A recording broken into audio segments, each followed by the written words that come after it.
Marwari media आप देख रहे हैं। आज है 22 जनवरी 2025 बुधवार का दिन, हिंदू तिथि माघ माह की अष्टमी है। नजर डालेंगे आज की बड़ी खबरों पर। शुरुआत करेंगे दुनिया की बड़ी खबर के साथ। बड़ी खबर, डोनाल्ड ट्रंप ने सोमवार 20 जनवरी को अमेरिकी संसद कैपिटल हिल में 47वें राष्ट्रपति के तौर पर शपथ ले ली है। शपथ लेते ही ट्रंप ने कुछ बड़े फैसले किए हैं। ट्रंप ने कहा है कि आज से अमेरिकी सरकार के लिए सिर्फ 2 जेंडर होंगे, पुरुष और महिला। आपको बता दूं, ट्रंप ने चुनाव प्रचार के दौरान ट्रांसजेंडर समुदाय के खिलाफ बयान दिए थे। ट्रंप के रक्षा मंत्री पीट हेगसेथ का कहना था कि सेना में महिलाओं और ट्रांसजेंडर्स को शामिल करने से अमेरिका की सुरक्षा व्यवस्था कमजोर हो रही है।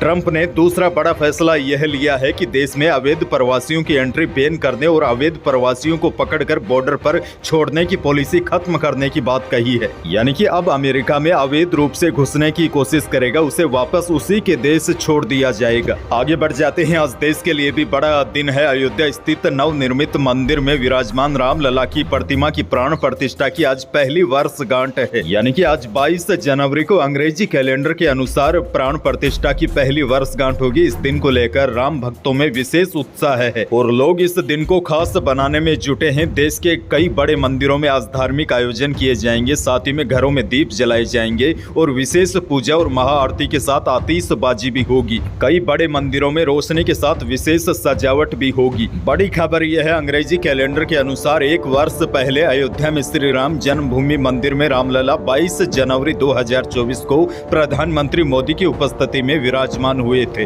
बहरहाल आगे बढ़ते हैं। बड़ी खबर, महाकुंभ का आज 10वां दिन है। 9वें दिन बिजनेसमैन गौतम अडानी महाकुंभ पहुंचे। उन्होंने कहा कि मैं यहां आकर बहुत उत्साहित हूं। इस्कॉन मंदिर में भगवान कृष्ण की आरती की, परिवार के साथ वह रसोई में भी गए, जहां पर गौतम अडानी खुद भोजन प्रसाद बनाते नजर आए। इस्कॉन शिविर और अडानी ग्रुप की ओर से भंडारे की शुरुआत की गई है। वैसे आपको बता दूं, भंडारे में दाल, सोयाबीन और आलू की सब्जी, रोटी, पूड़ी और हलवा परोसा जाएगा। खुद भंडारे में बैठकर अडानी ने भोजन किया। और बड़ी खबर आपको यह भी दे दूं, 1 फरवरी को उपराष्ट्रपति जगदीप धनखड़ और 5 फरवरी को पीएम मोदी और 10 को राष्ट्रपति द्रौपदी मुर्मू महाकुंभ में आकर संगम में डुबकी लगाएंगे। खैर आगे बढ़ेंगे। राजस्थान से बड़ी खबर, केंद्रीय ऊर्जा मंत्री प्रहलाद जोशी ने फ्री बिजली देने वाले राज्यों पर सवाल उठाए हैं। उन्होंने कहा कि कुछ राज्य राजनीतिक कारणों से फ्री बिजली दे रहे हैं, इससे एक बड़ा आर्थिक बोझ बढ़ रहा है। दरअसल प्रहलाद जोशी जयपुर में नवीन और नवीकरणीय ऊर्जा मंत्रालय की ओर से आयोजित नवीकरणीय ऊर्जा पर क्षेत्रीय समीक्षा बैठक में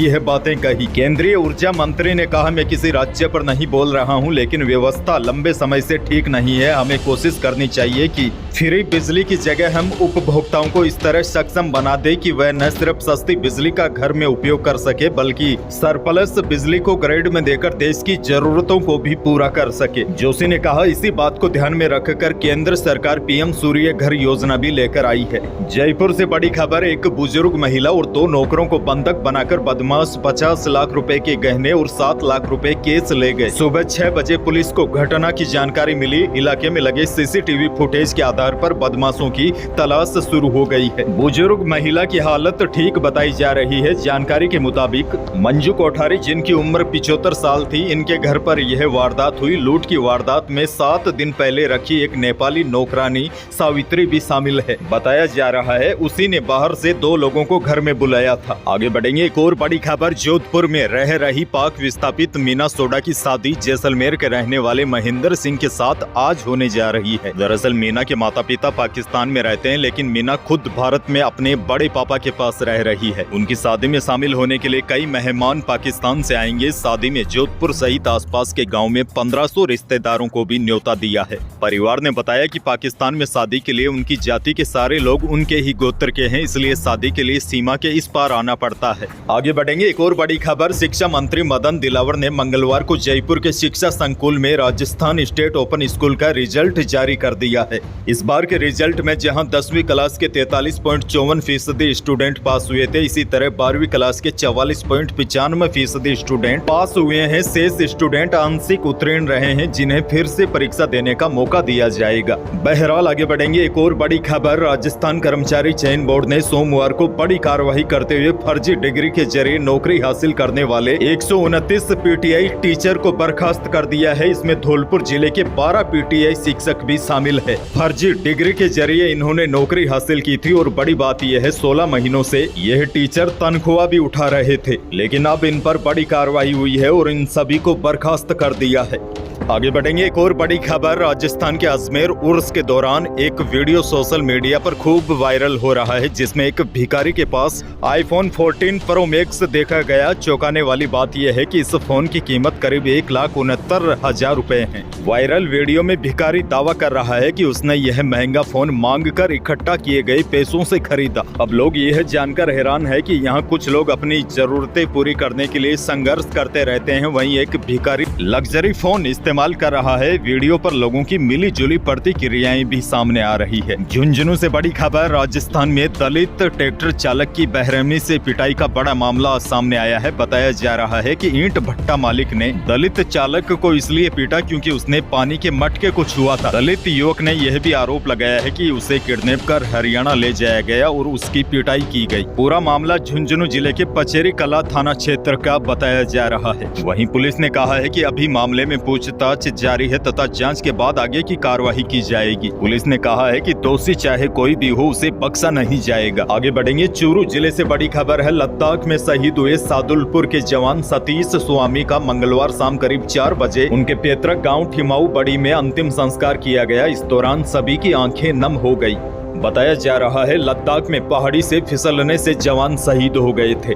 आगे बढ़ेंगे। एक और बड़ी खबर, राजस्थान के कई जिलों में एक बार फिर तेंदुए का आतंक बढ़ता ही जा रहा है। बड़ी खबर पाली से है। सोमवार रात और मंगलवार सुबह तेंदुए ने अलग अलग घटनाओं में 2 युवकों पर हमला करके उन्हें घायल कर दिया। आपको बता दो, जिस समय युवकों पर तेंदुए ने हमला किया उस समय युवक बाइक चला रहे थे। बाइक चलाते युवकों पर पीछे से उछलकर तेंदुए ने पीठ पर पंजा मारा। इस वक्त उनका इलाज जारी है। ग्रामीणों पर लगातार हो रहे तेंदुए के हमले से ग्रामीण दहशत में है। आगे बढ़ेंगे। एक और बड़ी खबर, वायदा बाजार में तेजी के असर से जयपुर सराफा बाजार में सोने और चांदी की कीमतों में तेजी देखी गई। मंगलवार को चांदी 400 रुपए बढ़कर 93,600 रुपए प्रति किलो पर आ गई। वहीं शुद्ध सोना भी 100 रुपए तेज होकर 81,700 रुपए प्रति 10 ग्राम पर पहुंच गया। तो जेवराती सोना भी 100 रुपए उछलकर 76,500 रुपए प्रति 10 ग्राम पर आ गया। पिछले 2-3 दिनों से सोने के भाव में लगातार उछाल जारी है। आगे बढ़ेंगे। मौसम को लेकर भी बड़ी खबर आ चुकी है। राजस्थान में कड़ाके की सर्दी से मंगलवार को भी राहत रही।